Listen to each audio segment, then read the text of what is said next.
বলিউডে নেপোটিজমের অন্যতম মুখ হিসেবে বহুদিন ধরেই আলোচনায় রয়েছেন কারেন জোহার। তার প্রযোজনায় একাধিক তারকা সন্তানের অভিষেক হওয়ায় তাকে নিয়ে সমালোচনার ঝড়ও কম ওঠেনি। সেই তালিকায় রয়েছেন অনন্যা পান্ডে, যার অভিনয় যাত্রা শুরু হয়েছিল কারেন জোহার প্রযোজিত ছবির মাধ্যমে।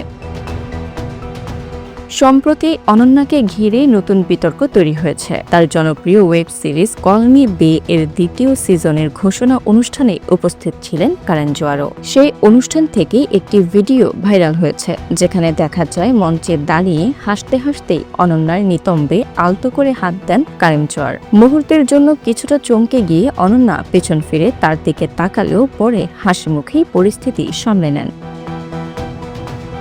এই ভিডিও প্রকাশ্যে আসতেই নেট মাধ্যমে তীব্র প্রতিক্রিয়া দেখা যায়। একাংশের মতে কারেন জোহারের এই আচরণ আপত্তিকর এবং প্রকাশ্য মঞ্চে অনন্যাকে অস্বস্তিতে ফেলেছে। আবার অন্য একটি অংশের দাবি, অনন্যাকে ছোট থেকে দেখেছেন কারেন জোহার এবং কন্যা সম স্নেহ থেকেই এমন আচরণ করেছেন তিনি। তবে এই বিতর্ক নিয়ে এখনো পর্যন্ত প্রকাশ্যে কোনো মন্তব্য করেননি কারেন জোহার বা অনন্যা পান্ডে। উল্লেখ্য, কল মি বে এর দ্বিতীয় সিজন মুক্তি পাবে অ্যামাজন প্রাইম ভিডিওতে, যেখানে বেলা বে চৌধুরীর চরিত্রে ফিরবেন অনন্যা। এই সিজনে গুরুত্বপূর্ণ ভূমিকায় রয়েছেন শ্রুতি হাসান। এছাড়া সম্প্রতি কারেন জোহার প্রযোজিত একটি ছবিতে কার্তিক আরিয়ান এর বিপরীতে অভিনয় করেছিলেন অনন্যা, যদিও ছবিটি বক্স অফিসে প্রত্যাশিত সাফল্য পায়নি। Bangla affairs news desk.